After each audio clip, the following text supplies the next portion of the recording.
Om Swastiastu. Perkenalkan, nama saya Nika Desri Gani Putri, kelas 11 MIPA 2, nomor absen 22.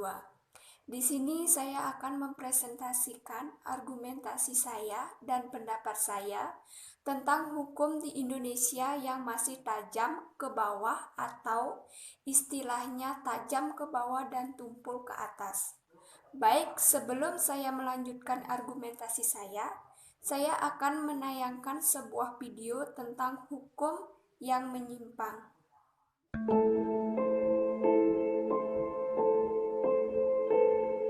Tiada satu hari pun tanpa menyesal, karena hidup di era digital.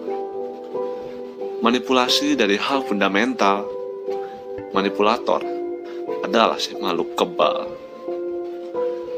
Manipulasi bukti adalah sarapan pagi bagi mereka pelaku korupsi. Dengan uang apapun bisa terjadi. Melempar dua umpan untuk bebas dari bui. Hukum di negeriku sudah stadium 4. Begitulah stigma yang beredar di masyarakat. Pelaku pencuri ayam mendapat hukuman berat. Rencana penganiayaan hanya 1 tahun dijerat. Sampai kapan mereka hidup bebas? Tajam ke bawah, tumpul ke atas. Lebih baik kami hilang di laut lepas. Bukan begitu, wahai yang di atas?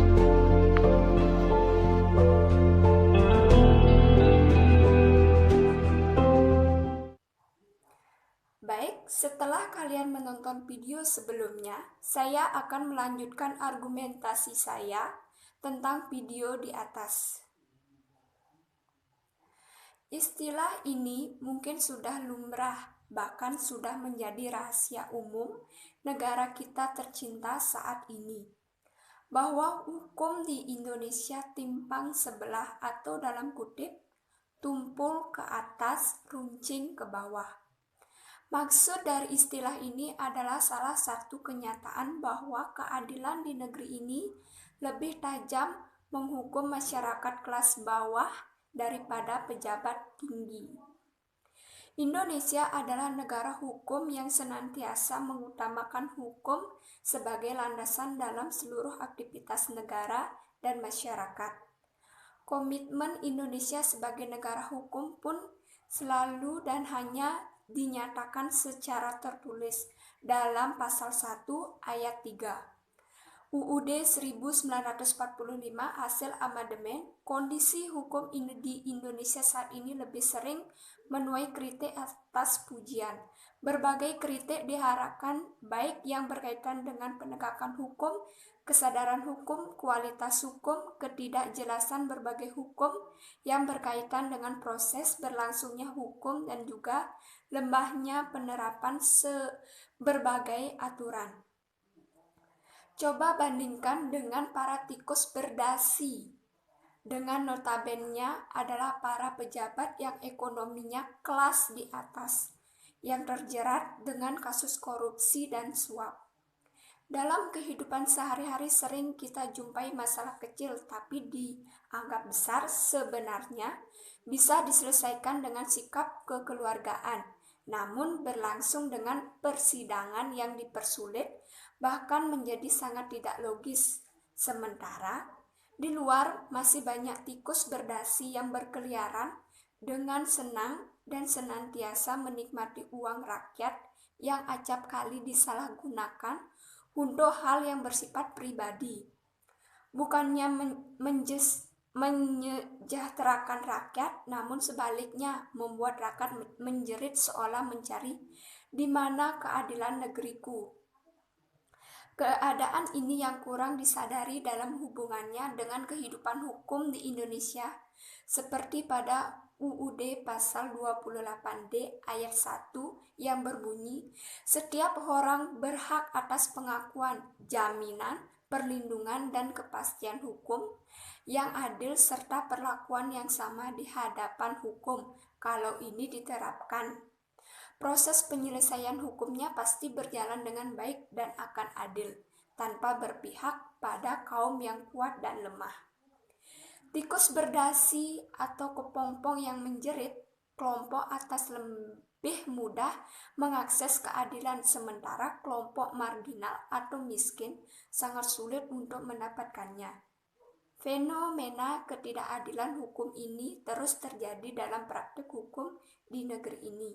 Munculnya berbagai aksi protes terhadap aparat penegak hukum di berbagai daerah menunjukkan sistem dan praktik hukum kita sedang bermasalah.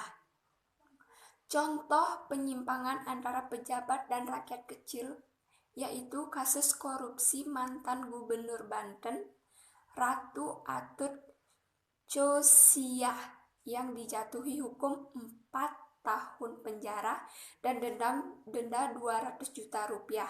Ratu telah melakukan suap kepada mantan Ketua Mahkamah Konstitusi Akil Mokhtar sebesar 1 miliar rupiah untuk memenangkan gugatan yang diajukan pasangan Amir Hamsyah dan Kasmin. Bandingkan dengan kasus seorang nenek yang mencuri singkong karena kelaparan dan dijatuhi hukuman 2,5 tahun penjara. Rasanya sangat tidak adil melihat kasus ini seorang koruptor yang merugikan negara sebesar 1 miliar rupiah hanya dihukum 4 tahun penjara, sedangkan seorang nenek yang mencuri singkong karena kelaparan dihukum 2,5 tahun. Ada diskriminasi perlakuan hukum antara mereka yang memiliki uang dan yang tidak memiliki uang. Antara mereka ada yang berkuasa dan yang tak punya kekuasaan. Keadilan bagi semua hanyalah kamuflase saja. Namun, realita hukum terasa justru dibuat untuk menghancurkan masyarakat miskin dan menjunjung kaum elit. Penegak hukum lebih banyak mengabaikan realitas yang terjadi di masyarakat ketika menegakkan undang-undang atau peraturan. Inilah cara berhukum. Para penegak hukum seolah seperti tanpa nurani dan akal sehat, namun memiliki jiwa yang besar dalam mempertahankan harkat keadilan dalam penegakan hukum negeri ini. Baik, setelah saya berargumentasi tentang penyimpangan pejabat dan rakyat kecil, menurut pendapat saya tentang penyimpangan itu, yaitu penegakan hukum berbagai kasus di negeri ini acap kali mengingkari rasa keadilan yang menyengsarakan masyarakat. Diskriminasi hukum kerap dipertontonkan aparat penegak hukum. Hal ini terjadi karena proses hukum itu tidak berjalan secara otomatis, tidak terukur bagaimana proses penegakan hukumnya. Seharusnya ketika ada kasus hukum, kita bisa melihat dengan cara yang matematis. Perbuatannya apa, bagaimana prosesnya, bagaimana proses pembuktiannya, bagaimana keputusannya.